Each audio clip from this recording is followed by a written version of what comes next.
know? And if they believe that you're really having sex, that means you did a good job acting.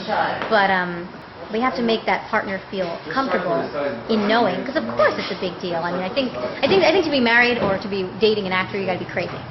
First of all, let me just say that I don't date actors, men or women. I don't do actors. I just think it's too much. So that's my advice. I can just imagine those conversations. It was just acting, dear. It really wasn't pleasurable for me. It was just... Well, that's the thing, because it absolutely could be pleasurable, and I think that it should, because if you're acting and you're in the moment and you're believing that it's really pleasurable, that's where it gets kind of confusing. That's why everyone's always breaking up and getting divorced in Hollywood, because you get so into it, you get so passionate, so into your moment that you don't really know what's real and what's not. You kind of lose focus a little bit sometimes. And that's why people are falling in love on set and breaking up after the movie's done and falling in love during a movie, because you're so close to this person. I mean, like I said, you're 14 hours on set where you're playing breaking up, having a fight, crying, depressive, hanging out with your girlfriends, and that's all before lunch. And then after lunch, you're going to do the same thing in that same order again. You're going to cry, you're going to be happy, you're going to do this, you're going to do that. So you're extremely vulnerable all day long. And you make friends with the people that you're the closest to. And so I'd be sitting on set with, Frank, Jason, who played Frank. And I told one of my other co-stars, I said, I think I'm falling in love with this guy. And they said, Christina, you're not falling in love with him. You don't even know Jason. You're falling in love with Frank, which is the character. So of course, because you're sitting on set and you're talking about your characters, you're talking about, things that are relevant. And so yeah, you don't really know them sometimes. You know them on only one level.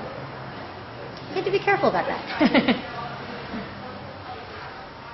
Is acting a hypersexual profession? A hypersexual? I mean, I'm just thinking about all the work, like acting class, and it's body work. I mean, you're working with the body all the time. Oh, yeah. And you're tapping into your emotions all the time, and I can't think of any profession that's so hypersexual. Because I think, like, actual sex work would, like, kill your sexuality. But, like, this... You're like heightening your emotions and your use of your body. What do you think? Oh yeah, no, I think that hypersensitive would come to me more, would sound more appropriate to say hypersensitive. I mean, I think to be an actor, you have to be so tapped into all your feelings and other people's feelings and people in general. I'm fascinated by just people and what they think about things and their thought processes, because that's what acting is having, a thread of thoughts, from one thought to another thought, from one thought to another thought, and you're just going into the character's thoughts. And you can't be having Christina thoughts while you're playing Ebony, while you're playing a character. You gotta be having Ebony thoughts the whole time.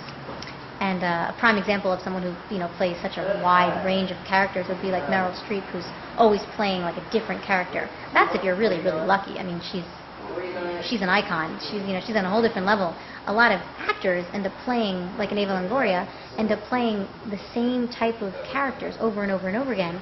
And then, of course, you're putting a lot of your own Ava Longoria thoughts into the character thoughts, and they're all kind of merging together because it's not so much of a stretch of a character. I'm very excited for a movie that I got signed on to do, that I'm going to be playing a character that's extremely not sexy. That's very sweet, and she, one of the leads in this movie, finds my character in a mental hospital, in a mental institution, and I've been there in and out because I'm very depressed because both my parents died, and I'm excited to play this role with, no makeup on, and just something that's going to be more of a stretch for me. I don't, on a daily basis, go sit in a mental hospital, so I'm going to have to do some research on that, and I'm going to have to see how, what it's like to be in there, and just that lifestyle, and tap into those character thoughts, which are going to be very different, because I'm a very happy person, and I don't get sad for very long. Feeling sad is fine with me, but as long as it doesn't last too long.